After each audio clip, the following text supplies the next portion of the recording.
I'd like to tell you about the strangest secret in the world. Some years ago, the late Nobel Prize-winning Dr. Albert Schweitzer was being interviewed in London, and a reporter asked him, "Doctor, what's wrong with men today?" And the great doctor was silent a moment, and then he said, "Men simply don't think."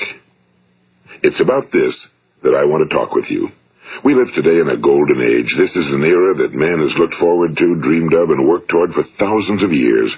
But since it's here, we pretty well take it for granted. We in America are particularly fortunate to live in the richest land that ever existed on the face of the earth, a land of abundant opportunity for everyone. But do you know what happens? Well, let's take 100 men who start even at the age of 25. Do you have any idea what will happen to those men by the time they're 65? These 100 men who all start even at the age of 25 believe they're going to be successful. If you asked any one of these men if he wanted to be a success, he'd tell you he did. And you'd notice that he was eager toward life, that there was a certain sparkle to his eye, an erectness to his carriage, and life seemed like a pretty interesting adventure to him. But by the time they're 65, 1 will be rich. 4 will be financially independent. 5 will still be working. 54 will be broke. Now think a moment. Out of the 100, only 5 make the grade. Now why do so many fail?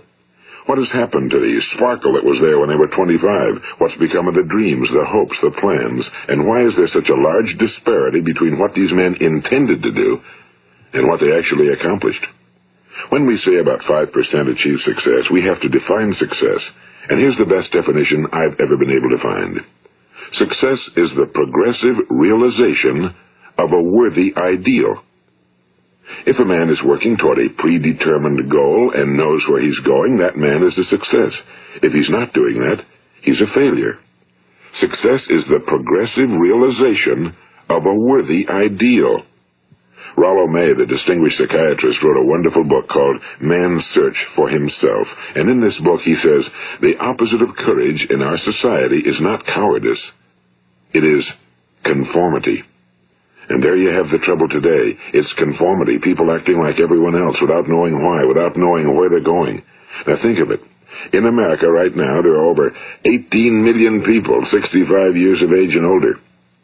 And most of them are broke. They're dependent on someone else for life's necessities. Now, we learn to read by the time we're 7. We learn to make a living by the time we're 25. Usually by that time, we're not only making a living, we're supporting a family. And yet, by the time we're 65, we haven't learned how to become financially independent in the richest land that has ever been known. Why? We conform.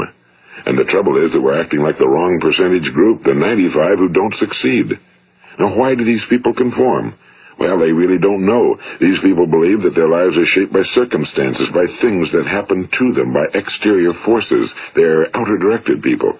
A survey was made one time that covered a lot of men, working men, and these men were asked, "Why do you work? Why do you get up in the morning?" 19 out of 20 had no idea. If you ask them, they'll say, well, everyone goes to work in the morning, and that's the reason they do it, because everyone else is doing it. Now let's get back to our definition of success. Who succeeds? The only person who succeeds is the person who is progressively realizing a worthy ideal. He's the person who says, I'm going to become this, and then begins to work toward that goal. I'll tell you who the successful people are. A success is the school teacher who's teaching school because that's what he or she wants to do. The success is the woman who's a wife and mother because she wanted to become a wife and mother and is doing a good job of it. The success is the man who runs the corner gas station because that was his dream. That's what he wanted to do. The success is the successful salesman who wants to become a top-notch salesman and grow and build with his organization. A success is anyone who is doing deliberately a predetermined job because that's what he decided to do deliberately. But only 1 out of 20 does that. That's why today there isn't really any competition unless we make it for ourselves. Instead of competing, all we have to do is create. You know, for 20 years, I looked for the key which would determine what would happen to a human being. Was there a key I wanted to know which would make the future a promise that we could foretell to a large extent? Was there a key that would guarantee a person's becoming successful if he only knew about it and knew how to use it? Well, there is such a key, and I've found it. Have you ever wondered why so many men work so hard and honestly without ever achieving anything in particular, and others don't seem to work hard and yet seem to get everything? They seem to have the magic touch. You've heard them say that about someone. Everything he touches turns to gold. And have you ever noticed that a man who becomes successful tends to continue to become successful? And on the other hand, have you noticed how a man who's a failure tends to continue to fail? Well, it's because of goals. Some of us have goals, some don't. People with goals succeed because they know where they're going. It's that simple. Think of a ship leaving a harbor, and think of it with the complete voyage mapped out and planned. The captain and crew know exactly where it's going and how long it'll take. It has a definite goal. Now, 9,999 times out of 10,000, it will get to where it started out to get. Now let's take another ship, just like the first, only let's not put a crew on it or a captain at the helm. Let's give it no aiming point, no goal, no destination. We just start the engines and let it go. I think you'll agree with me that if it gets out of the harbor at all, it will either sink or wind up on some deserted beach, a derelict. It can't go anyplace because it has no destination and no guidance, and it's the same with a human being. Take the salesman, for example. There's no other person in the world today with the future of a good salesman. Selling is the world's highest paid profession, if we're good at it and if we know where we're going. Every company needs top-notch salesmen, and they reward those men. The sky's the limit for them. But how many can you find? Someone once said the human race is fixed, not to prevent the strong from winning, but to prevent the weak from losing. The American economy today can be likened to a convoy in time of war. The entire economy is slowed down to protect its weakest link, just as the convoy had to go at the speed that would permit its slowest vessel to remain in formation. That's why it's so easy to make a living today. It takes no particular brains or talent to make a living and support a family today. So we have a plateau of so-called security, if that's what a person's looking for. But we do have to decide how high above this plateau we want to aim. Now let's get back to the strangest secret in the world, the story that I wanted to tell you today. Why do men with goals succeed in life and men without them fail? Well, let me tell you something which, if you really understand it, will alter your life immediately. If you understand completely what I'm going to tell you from this moment on, your life will never be the same again. You will suddenly find that good luck just seems to be attracted to you. The things you want just seem to fall in line, and from now on you won't have the problems, the worries, the gnawing lump of anxiety that perhaps you've experienced before. Doubt, fear, well, they'll be things of the past. Here's the key to success and the key to failure. We become what we think about. Now let me say that again. We become what we think about. Throughout all history, the great wise men and teachers, philosophers and prophets have disagreed with one another on many different things. It's only on this one point that they are in complete and unanimous agreement. Listen to what Marcus Aurelius, the great Roman emperor, said. A man's life is what his thoughts make of it. Disraeli said this, everything comes if a man will only wait. I've brought myself by long meditation to the conviction that a human being with a settled purpose must accomplish it, and that nothing can resist a will that will stake even existence for its fulfillment. Ralph Waldo Emerson said this, a man is what he thinks about all day long. William James said, the greatest discovery of my generation is that human beings can alter their lives by altering their attitudes of mind. And he also said, we need only in cold blood act as if the thing in question were real, and it will become infallibly real by growing into such a connection with our life that it will become real. It will become so knit with habit and emotion that our interest in it will be those which characterize belief. And he also said, if you only care enough for a result, you will almost certainly attain it. If you wish to be rich, you will be rich. If you wish to be learned, you will be learned. If you wish to be good, you will be good. Only you must then really wish these things and wish them exclusively, and not wish at the same time 100 other incompatible things just as strongly. In the Bible you read in Mark 9:23, if thou canst believe, all things are possible to him that believeth. My old friend Dr. Norman Vincent Peale put it this way, this is one of the greatest laws in the universe. Fervently do I wish I had discovered it as a very young man. It dawned upon me much later in life, and I found it to be one of the greatest, if not my greatest discovery outside of my relationship to God. The great law, briefly and simply stated, is that if you think in negative terms, you will get negative results. If you think in positive terms, you will achieve positive results. That is the simple fact, he went on to say, which is at the basis of an astonishing law of prosperity and success. In 3 words, believe and succeed. William Shakespeare put it this way: our doubts are traitors and make us lose the good we oft might win by fearing to attempt. George Bernard Shaw said, people are always blaming their circumstances for what they are. I don't believe in circumstances. The people who get on in this world are the people who get up and look for the circumstances they want, and if they can't find them, make them. Well, it's pretty apparent, isn't it? And every person who discovered this for a while believed that he was the first one to work it out. We become what we think about. Now, it stands to reason that a person who's thinking about a concrete and worthwhile goal is going to reach it, because that's what he's thinking about, and we become what we think about. Conversely, the man who has no goal, who doesn't know where he's going, and whose thoughts must therefore be thoughts of confusion and anxiety and fear and worry, becomes what he thinks about. His life becomes one of frustration and fear and anxiety and worry. And if he thinks about nothing, he becomes nothing. Now, how does it work? Why do we become what we think about? Well, I'll tell you how it works as far as we know. Now, to do this, I want to tell you about a situation that parallels the human mind. Suppose a farmer has some land, and it's good, fertile land. Now, the land gives the farmer a choice. He may plant in that land whatever he chooses. The land doesn't care. It's up to the farmer to make the decision. Now, remember, we're comparing the human mind with the land because the mind, like the land, doesn't care what you plant in it. It will return what you plant, but it doesn't care what you plant. Now let's say that the farmer has 2 seeds in his hand. One is a seed of corn, the other is nightshade, a deadly poison. He digs 2 little holes in the earth and he plants both seeds, one corn, the other nightshade. He covers up the holes, waters, and takes care of the land, and what will happen? Invariably the land will return what's planted. As it's written in the Bible, as ye sow, so shall ye reap. Now remember, the land doesn't care. It'll return poison in just as wonderful abundance as it will corn. So up come the 2 plants, one corn, one poison. Now, the human mind is far more fertile, far more incredible and mysterious than the land, but it works the same way. It doesn't care what we plant. Success, failure. A concrete, worthwhile goal, or confusion. Misunderstanding, fear, anxiety, and so on. But what we plant, it must return to us. You see, the human mind is the last great unexplored continent on Earth.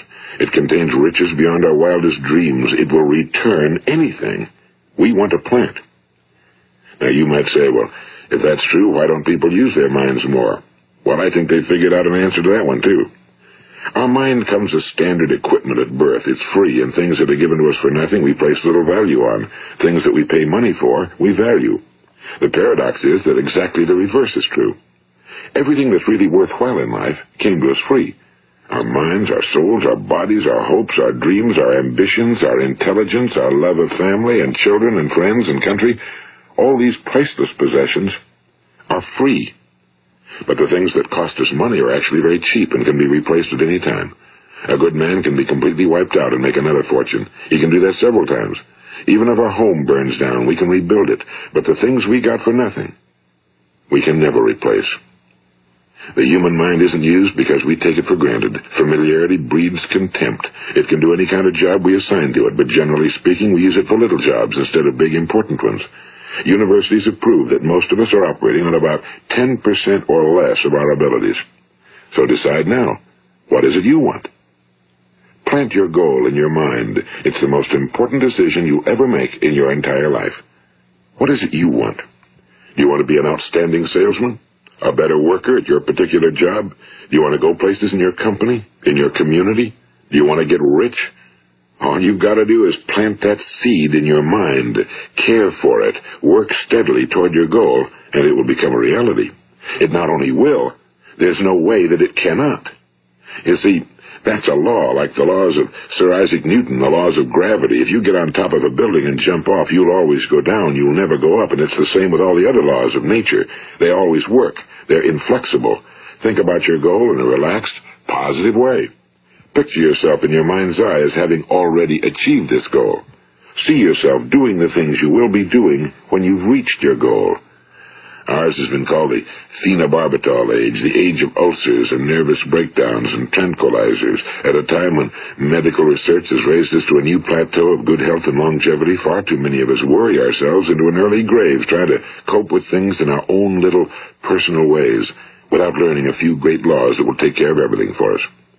These things we bring on ourselves through our habitual way of thinking. Every one of us is the sum total of his own thoughts. He is where he is because that's exactly where he really wants to be, whether he'll admit that or not.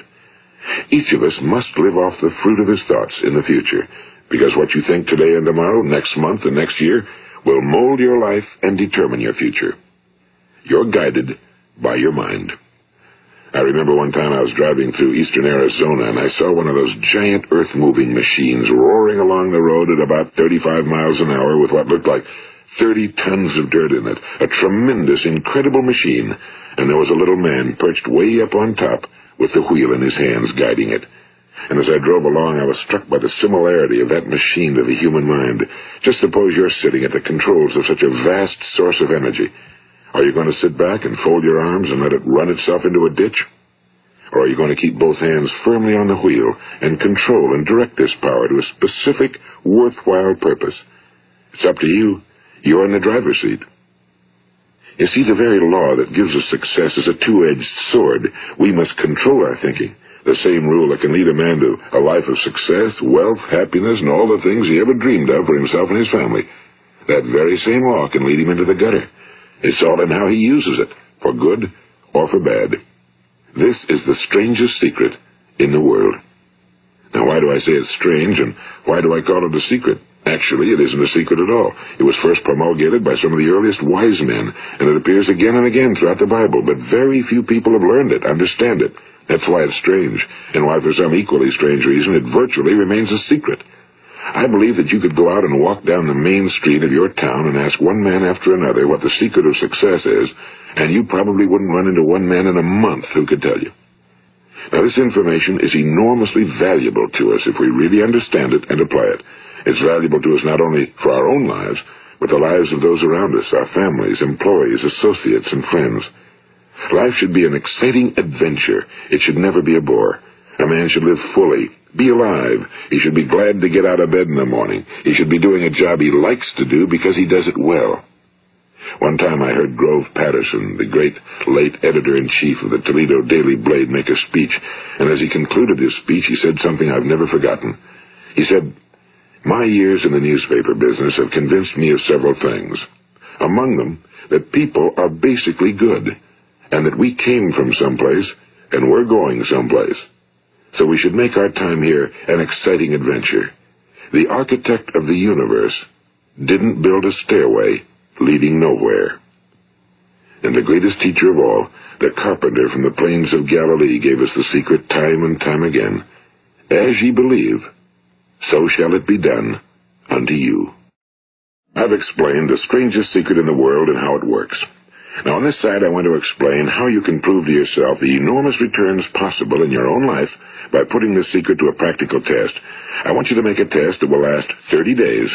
It isn't going to be easy, but if you'll give it a good try, it will completely change your life for the better. Now, back in the 17th century, Sir Isaac Newton, the English mathematician and natural philosopher, gave us some natural laws of physics which apply as much to human beings as they do to the movement of bodies in the universe. And one of these laws is that for every action, there is an equal and opposite reaction. Simply stated, as it applies to you and me, it means we can achieve nothing without paying the price. The results of your 30-day experiment will be in direct proportion to the effort you put forth. To be a doctor, you must pay the price of long years of difficult study. To be successful in selling, and remember that each of us succeeds to the extent of his ability to sell. Selling our families on our ideas, selling education in schools, selling our children on the advantages of living the good and honest life, selling our associates and employees on the importance of being exceptional people. To, of course, the profession of selling itself. But to be successful in selling our way to the good life, we must be willing to pay the price. Now, what is that price? Well, it's many things. First, it's understanding emotionally, as well as intellectually, that we literally become what we think about, that we must control our thoughts if we're to control our lives. It's understanding fully that as ye sow, so shall ye reap. Second, it's cutting away all fetters from the mind and permitting it to soar as it was divinely designed to do. It's the realization that your limitations are self-imposed and that the opportunities for you today are enormous beyond belief. It's rising above narrow-minded pettiness and prejudice. And third, it's using all your courage to force yourself to think positively on your own problem, to set a definite and clearly defined goal for yourself, to let your marvelous mind think about your goal from all possible angles, to let your imagination speculate freely upon many different possible solutions, to refuse to believe that there are any circumstances sufficiently strong to defeat you in the accomplishment of your purpose, to act promptly and decisively when your course is clear, and to keep constantly aware of the fact that you are, at this moment, standing in the middle of your own acres of diamonds, as Russell Conwell used to point out. And fourth, save at least 10% of every dollar you earn. It's also remembering that no matter what your present job, it has enormous possibilities, if you're willing to pay the price. Now let's just go over the important points in the price each of us must pay to achieve the wonderful life that can be ours. It is, of course, worth any price. 1. You will become what you think about. 2. Remember the word imagination and let your mind begin to soar. 3. Courage. Concentrate on your goal every day. 4. Save 10% of what you earn. And 5. Action. Ideas are worthless unless we act on them. Now, I'll try to outline the 30-day test I want you to make. Keep in mind that you have nothing to lose by making this test and everything you could possibly want to gain. There are 2 things that may be said of everyone. Each of us wants something, and each of us is afraid of something. I want you to write on a card what it is you want more than anything else. It may be more money. Perhaps you'd like to double your income or make a specific amount of money. It may be a beautiful home. It may be success at your job. It may be a particular position in life. It could be a more harmonious family. Each of us wants something. Now write down on your card specifically what it is you want. Make sure it's a single goal and clearly defined. You needn't show it to anyone, but carry it with you so that you can look at it several times a day. Think about it in a cheerful, relaxed, positive way each morning when you get up, and immediately you have something to work for, something to get out of bed for, something to live for. Look at it every chance you get during the day and just before going to bed at night. And as you look at it, remember that you must become what you think about, and since you're thinking about your goal, you realize that soon it will be yours. In fact, it's yours really the moment you write it down and begin to think about it. Look at the abundance all around you as you go about your daily business. You have as much right to this abundance as any other living creature. It's yours for the asking. Now we come to the difficult part. Difficult because it means the formation of what is probably a brand new habit, and new habits are not easily formed. Once formed, however, it will follow you for the rest of your life. Stop thinking about what it is you fear. Each time a fearful or negative thought comes into your consciousness, replace it with a mental picture of your positive and worthwhile goal. And there will come times when you'll feel like giving up. It's easier for a human being to think negatively than positively. That's why only 5% are successful. You must begin now to place yourself in that group. For 30 days, you must take control of your mind. It will think about only what you permit it to think about. Each day for this 30-day test, do more than you have to do. In addition to maintaining a cheerful, positive outlook, give of yourself more than you've ever done before. Do this knowing that your returns in life must be in direct proportion to what you give. The moment you decide on a goal to work toward, you're immediately a successful person. You are then in that rare and successful category of people who know where they're going. Out of every 100 people, you belong to the top 5. Don't concern yourself too much with how you're going to achieve your goal. Leave that completely to a power greater than yourself. All you have to do is know where you're going. The answers will come to you of their own accord and at the right time. Remember these words from the Sermon on the Mount, and remember them well. Keep them constantly before you this month of your test. Ask, and it shall be given you. Seek, and ye shall find. Knock, and it shall be opened unto you. For every one that asketh receiveth, and he that seeketh findeth, and to him that knocketh it shall be opened. It's as marvelous and as simple as that. In fact, it's so simple that in our seemingly complicated world, it's difficult for an adult to understand that all he needs is a purpose and faith. For 30 days, Do your very best. If you're a salesman, go at it as you've never done before, not in a hectic fashion, but with the calm, cheerful assurance that time well spent will give you the abundance in return you deserve and want.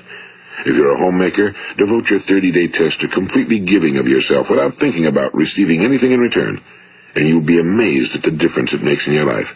No matter what your job, do it as you've never done it before for 30 days. And if you've kept your goal before you every day, you'll wonder and marvel at this new life you've found. Dorothea Brand, the outstanding editor and writer, discovered it for herself and tells about it in her fine book, Wake Up and Live.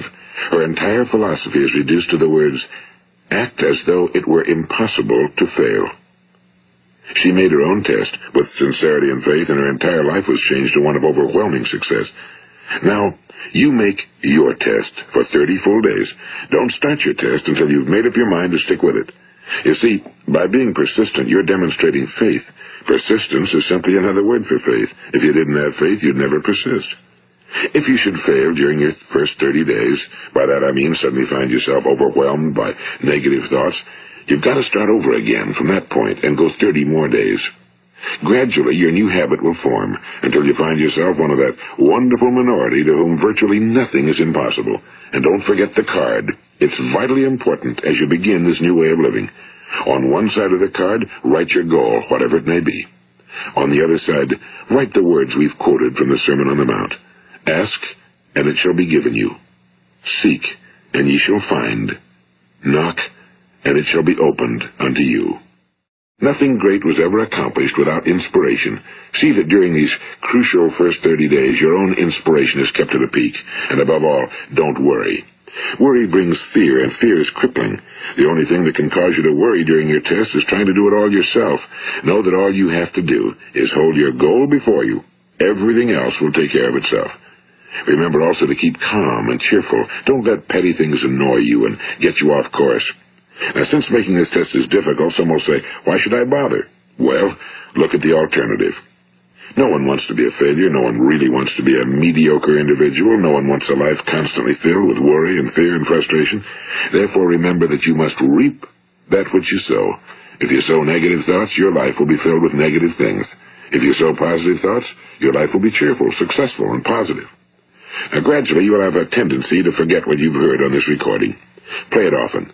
Keep reminding yourself of what you must do to form this new habit. Gather your whole family around at regular intervals and listen to what's been said here. You know, most men will tell you that they want to make money without understanding the law. The only people who make money work in a mint. The rest of us must earn money. This is what causes those who keep looking for something for nothing or a free ride to fail in life. The only way to earn money is by providing people with services or products which are needed and useful. We exchange our time and our product or service for the other man's money. Therefore, the law is that our financial return will be in direct proportion to our service. Now, success is not the result of making money. Making money is the result of success, and success is in direct proportion to our service. Most people have this law backwards. They believe that you're successful if you earn a lot of money. The truth is that you can only earn money after you're successful. It's like the story of the man who sat in front of the stove and said to it, "Give me heat, and then I'll add the wood." How many men and women do you know, or do you suppose there are today, who take the same attitude toward life? There are millions. We've got to put the fuel in before we can expect heat. Likewise, we've got to be of service first before we can expect money. Don't concern yourself with the money. Be of service. Build, work, dream, create. Do this, and you'll find there's no limit to the prosperity and abundance that will come to you. Prosperity, you know, is founded upon a law of mutual exchange. Any person who contributes to prosperity must prosper in turn himself. Sometimes the return will not come from those you serve, but it must come to you from someplace, because that's the law. For every action, there is an equal and opposite reaction. As you go daily through your 30-day test period, remember that your success will always be measured by the quality and quantity of service you render, and money is a yardstick for measuring this service. No man can get rich himself unless he enriches others. Now, there are no exceptions to a law. You can drive down any street in America and from your car estimate the service that's being rendered by the people living on that street. Had you ever thought of this yardstick before? It's interesting. Some, like ministers and priests and other devoted people, measure their returns in the realm of the spiritual, but again, their returns are equal to their service. Once this law is fully understood, any thinking person can tell his own fortune. If he wants more, he must be of more service to those from whom he receives his return. If he wants less, he has only to reduce his service. This is the price you must pay for what you want. If you believe you can enrich yourself by deluding others, you can end only by deluding yourself. It may take some time, but just as surely as you breathe, you'll get back what you put out. Don't ever make the mistake of thinking you can avert this. It's impossible. The prisons and the streets where the lonely walk are filled with people who tried to make new laws just for themselves. We may avoid the laws of man for a while, but there are greater laws that cannot be broken. An outstanding medical doctor recently pointed out 6 steps that will help you realize success. 1. Set yourself a definite goal. 2. Quit running yourself down. 3. Stop thinking of all the reasons why you cannot be successful and instead think of all the reasons why you can. 4. Trace your attitudes back through your childhood and try to discover where you first got the idea you couldn't be successful, if that's the way you've been thinking. 5. Change the image you have of yourself by writing out a description of the person you would like to be. And 6. Act the part of the successful person you have decided to become. The doctor who wrote those words is a noted West Coast psychiatrist, Dr. David Harold Fink. Do what the experts since the dawn of recorded history have told you you must do. Pay the price by becoming the person you want to become. It's not nearly as difficult as living unsuccessfully. Make your 30-day test, then repeat it again, and each time it will become more a part of you until you'll wonder how you could ever have lived any other way. Live this new way, and the floodgates of abundance will open and pour over you more riches than you may have dreamed existed. Money? Yes, lots of it. But what's more important, you'll have peace. You'll be in that wonderful minority who lead calm, cheerful, successful lives. Start today. You have nothing to lose, but you have a whole life to win. This is Earl Nightingale, and thank you.